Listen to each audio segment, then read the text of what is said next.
Hello dear students, welcome back to my channel Physics SPC CBSE Board Paper 2024. Question number 12. In Balmer series of hydrogen atom, as the wavelength spectral line decreases, they appears equally spaced, equally intense, further apart in stronger intensity, closer together in stronger intensity, and closer together in weaker intensity.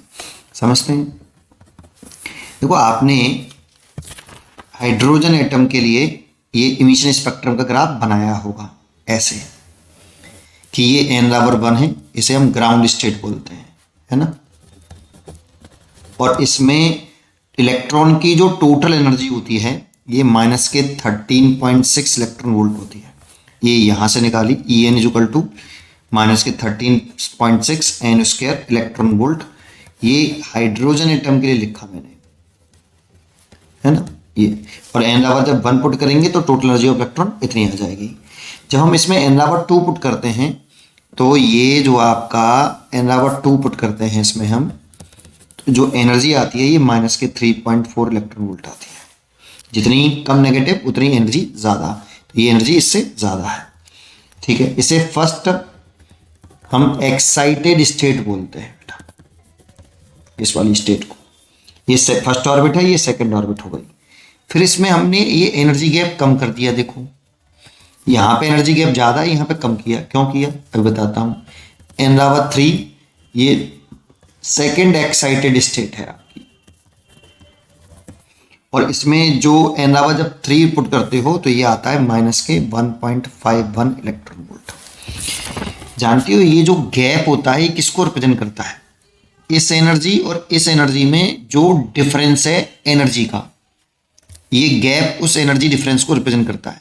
जैसे इन दोनों में जो energy difference है, energy का difference है, इसमें से आप इसे घटाओगे तो एनर्जी गैप आएगा ये 10.2 इलेक्ट्रॉन वोल्ट का, इसमें से घटाने पर। और ये जो गैप आएगा ये वाला इन दोनों के बीच में एनर्जी गैप है, तो 1.51 में से जब आप 3.4 घटाओगे तो ये 1.89 इलेक्ट्रॉन वोल्ट आएगा। घटा के देखिए आप। और फिर इसके बाद जो एनर्जी गैप होगा वो और कम हो जाएगा n-4 में, क्योंकि यहाँ पे जो आता है ये -0.85 इलेक्ट्रॉन वोल्ट आता है बेटा। ये फिर और कम हो जाता है ये, क्योंकि ये जो n-5 में आता है ये वाली जो टोटल एनर्जी आती है -0.54 इलेक्ट्रॉन वोल्ट होती है। तो ये एनर्जी गैप कम होता जा रहा है और लास्ट में जो है n-4 इन्फिनिटी के लिए ये आयोनाइजेशन स्टेट होती है। ऐसा होता है बेटा। ये एनर्जी गैप कम क्यों हो रहा है? क्योंकि ये जो ये जो गैप बता रहे हैं हमें, इन दोनों टोटल एनर्जी में डिफरेंस को बता रहा है। ये इन दोनों में टोटल एनर्जी में डिफरेंस बता रहा है। आप टोटल एनर्जी निकाल के देखिए, n-4 पुट करके नहीं, आपको ये एनर्जी निकल के आएंगी। तो जैसे जैसे हम ऊपर तरफ जाते जाते हैं तो एनर्जी गैप कम होता है। ये एनर्जी आपस में, एनर्जी जो लेवल्स हैं वो आपस में पास पास आती जाती हैं, ठीक है। अच्छा, अब बाल्मर सीरीज की हम बात कर रहे हैं, तो आपका n-3 से ये पहली लाइन होती है, फिर ये दूसरी लाइन होती है बाल्मर सीरीज के लिए, फिर ये तीसरी लाइन होती है, और एक और बना लें इस जगह पर एनर्जी गैप कम करते हुए, तो ये चौथी लाइन होती है, और ये लास्ट लाइन होती है। मतलब इलेक्ट्रॉन जब किसी हायर एनर्जी लेवल से, किसी भी हायर एनर्जी लेवल से first excited state that means n-2 में जंप करता है तो वो बाल्मर सीरीज में आती है। तो ये सारी जो है आपकी, ये सब बाल्मर सीरीज में आ रही है ना। ये बाल्मर सीरीज आती है बेटा। अब इसमें जब ये ऊपर से नीचे कूदते हैं ना, तो जो वेवलेंथ है, जैसे ऊपर से नीचे कूद रहे हैं तो ये जो वेवलेंथ होती है ये डेल्टा ई बराबर होता है SC/λ। ये डेल्टा ई क्या है? Energy gap. यही जो एनर्जी गैप है ना, ये वाला, जैसे यहाँ से यहाँ कूद रहा है तो ये वाला एनर्जी गैप डेल्टा ई है, और यहाँ से यहाँ कूद रहा है तो एनर्जी गैप ये वाला है। तो डेल्टा ई देखो, इसमें एनर्जी गैप ज़्यादा है, और एनर्जी गैप ज़्यादा है तो लैम्डा इसका कम होगा, तो इसका लैम्डा सबसे कम होगा मिनिमम, और इसका एनर्जी गैप सबसे कम है। देखो ये एनर्जी गैप सबसे कम है, डेल्टा ई कम है, तो लैम्डा इसका सबसे मैक्सिमम होगा। ऐसे तो जैसे जैसे हम इधर से इधर जा रहे हैं तो लैम्डा घट रहा है। तो वो ये पूछ रहा था कि the wavelength of spectral line decreases they appear, है ना। तो एक बात बताओ, तो यहाँ से जब हम ऊपर तरफ चल रहे हैं ना, इधर से इधर चल रहे हैं, तो एनर्जी गैप कम होता जा रहा है बेटा।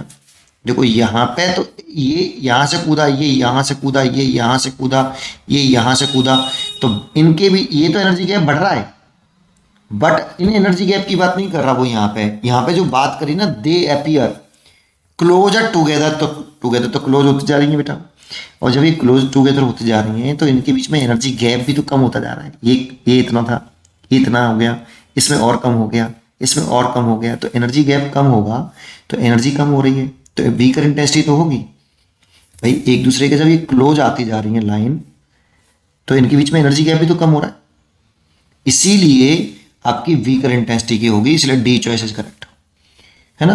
तो आज से बोलने की कोशिश करता हूं, जरा ध्यान दीजिए, इस एनर्जी गैप की बात नहीं कर रहा।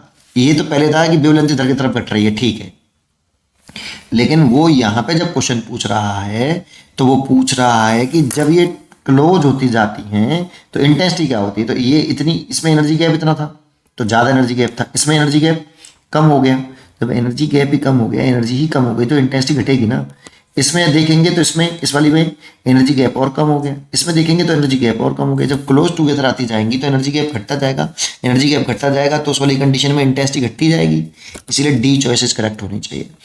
फिर भी मैं आपको एक वेरिफिकेशन कराता हूँ। देखो, ये एक spectral series of hydrogen atom, यहाँ पे बाल्मर सीरीज लिखी है और यहाँ पे एक लाइन लिखी हुई है, आप ये पढ़ना पूरा, आपको स्क्रीनशॉट ले लेना।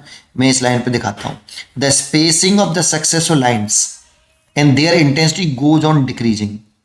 इंटेंसिटी डिक्रीज हो रही है बेटा, है ना, और spacing of the successive lines and intensity goes on decreasing, वो बात ही इसी की कर रहा है कि जैसे जैसे स्पेस कम होता जाएगा तो ये एनर्जी गैप कम हो रहा है तो इंटेंसिटी तो घटेगी ना, इसीलिए हम D choice is correct choice. पढ़ते रहिए और खुश रहिए।